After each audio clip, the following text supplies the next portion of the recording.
Hello, everybody. My name's Rick McCutcheon. I'm a Dynamics 365 MVP, and I'm here with Adam Berezin, one of the co-founders of MSDW. Adam, introduce yourself to the people. So thanks for having me, Rick. So as Rick mentioned, my name is Adam Berezin. I'm one of the co-founders of MSDW. MSDW, if you're not too familiar with who we are, we're the largest news and information resource in the world for the Dynamics channel. And we're also the largest provider of DemandGen programs online for Dynamics ISVs and Partners.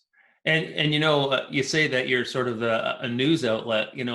I almost look at you like if there's breaking news in the Dynamics world, it's going to be from your site. And a lot of, I track Dynamics on several services, and it's amazing how many times that first feed story is MSDynamicsWorld. So you guys are Yeah, doing a great job. thank you. What's your readership like? How big is your sort of footprint out there? Sure. So we have over 80,000 active members of our community.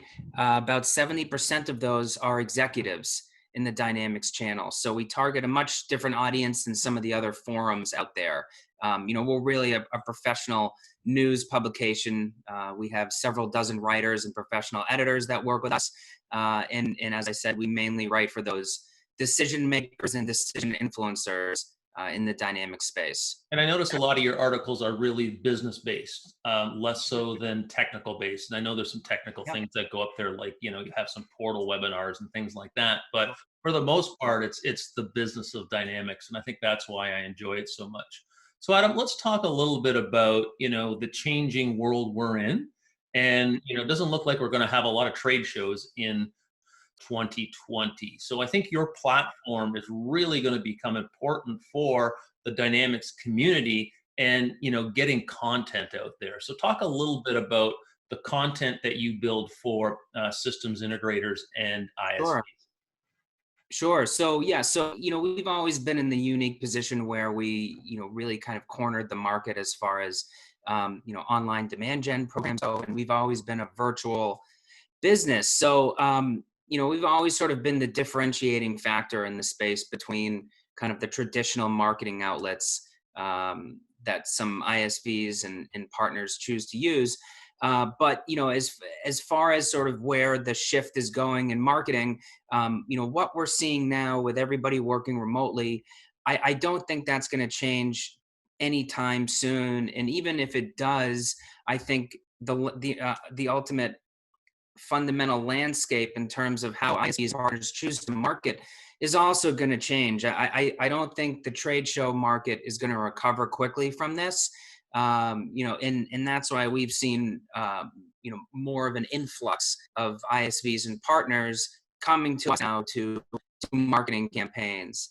And what I find interesting right now, because I teach a lot of LinkedIn to partners, and I probably did 4 classes in the last 2 weeks online.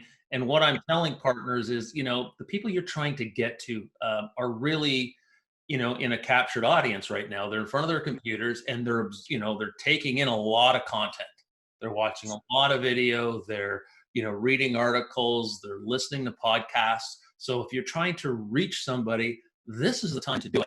And whether you're an ISV, trying to go global right now, or whether you're an SI trying to reach your regional audience, I think sort of online content is absolutely the way to go now, and I think it's going to become stronger in the future.